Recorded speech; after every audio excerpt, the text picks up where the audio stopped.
Depuis quelques années, nous vivons dans un océan de désordre informationnel. La désinformation met la communication de crise au défi de trouver d'autres approches parce qu'elle rend certains des outils de la communication de crise complètement caducs. Il y a plusieurs raisons à ça. Le fait que les faits comptent moins que l'opinion. L'émotion, aujourd'hui, prime également sur la rationnelle.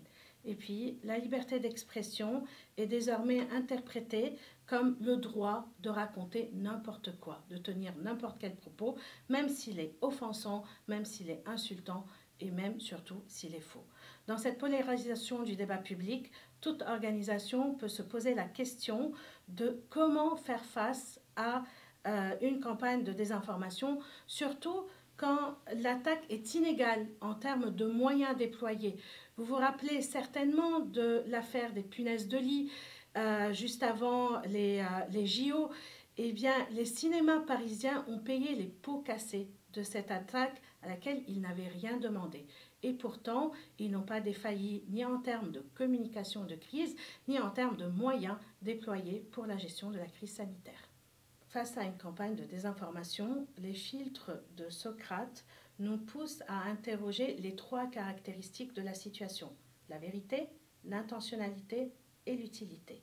Il est pour ça important de rappeler que, pour la vérité, la désinformation n'est pas un mensonge, ni même uniquement un faux. Cela ne sert à rien de nier en bloc. Essayez plutôt d'identifier la part de vérité dans ce qui est potentiellement reproché et la part de faux. Et je vous invite, surtout dans votre communication, à appeler un chat un chat. Deuxième caractéristique, l'intentionnalité. Le désordre informationnel dans lequel nous baignons a pour effet une perte de confiance généralisée.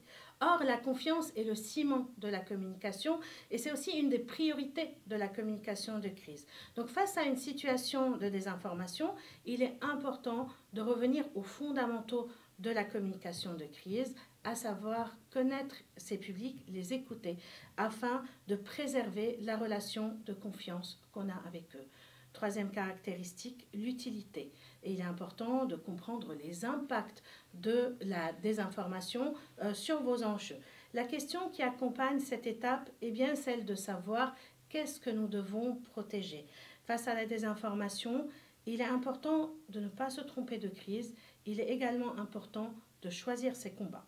N'oubliez pas, dans la bataille de l'opinion, l'essentiel n'est pas d'avoir raison, mais d'éviter les effets de la désinformation sur les publics en limitant la diffusion et la portée des fake news. Par exemple, même s'il est impossible de démontrer qu'il n'y a pas de lien entre les vaccins et la 5G, ce n'est pas là la priorité. La priorité, ça reste de limiter le nombre des opposants au vaccin pour préserver et garantir une immunité collective.